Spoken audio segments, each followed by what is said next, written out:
Totoo ba na mas madali ang employer interface Pag-ibig MPL online filing? Answer, opo, totoo po.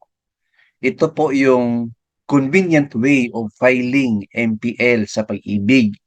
No need na mag-upload kayo ng form, mag-selfie, mag-upload ng two valid IDs, payslip, and most importantly, no need na kayo magpunta sa branch for MPL filing.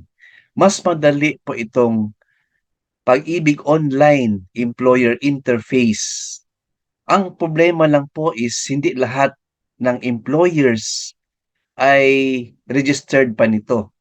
So kayo po na mga employees, tanungin niyo po ang HR ninyo. Ensure na meron na silang employer interface sa Pag-ibig MPL online filing. So may mga friends tayo na naka-avail nito, mas madali talaga yung online filing. Very convenient and stress-free po.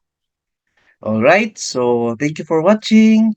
Please like, share this video, and subscribe my YouTube channel. Thank you, God bless, and 2 thumbs up.